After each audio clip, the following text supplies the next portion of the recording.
ধরুন হঠাৎ রাত্রিবেলা আপনার প্রচণ্ড অ্যাসিডিটি হয়েছে, আপনার কিছু ওষুধ লাগবে, কিন্তু তখন ফার্মেসি বন্ধ, আপনি টাকা দিয়ে ওষুধ পাবেন না, তাহলে কি করবেন?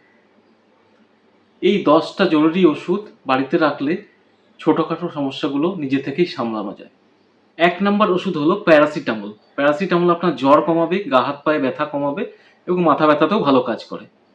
2 নম্বর ওষুধ হলো ORS, যেটা বাড়িতে কারোর ডায়রিয়া বা বমি হলে যখন জল শূন্যতা বা ডিহাইড্রেশন হয়ে যায় তখন সেটাতে ভালো কাজ করে।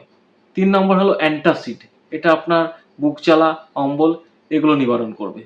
4 নম্বর ওষুধ হলো সেট্রিজিন। সেট্রিজিন হঠাৎ করে যদি অ্যালার্জি হয় বা প্রচণ্ড হাঁচি হয় বা চুলকাতে থাকে তাহলে সেট্রিজিন ইউজ করা যাবে। 5 নম্বর হলো ক্যালামাইন লোশন।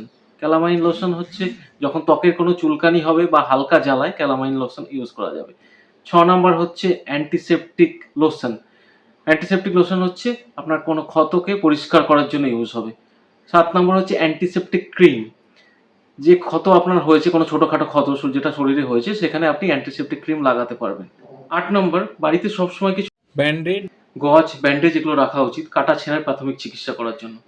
9 নম্বর হচ্ছে বাড়িতে সবসময় একটা থার্মোমিটার রাখা উচিত জ্বর সঠিকভাবে পরিমাপ করার জন্য।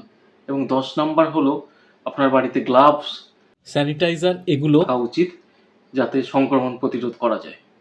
মনে রাখবেন এই ওষুধগুলো শুধুমাত্র প্রাথমিক চিকিৎসার জন্য। যদি অ্যান্টিবায়োটিক বা অন্য কোনো প্রেসক্রিপশন মেডিসিন আপনাকে নিতে হয় তাহলে সেগুলো ডক্টরের পরামর্শ ছাড়া খাবেন না।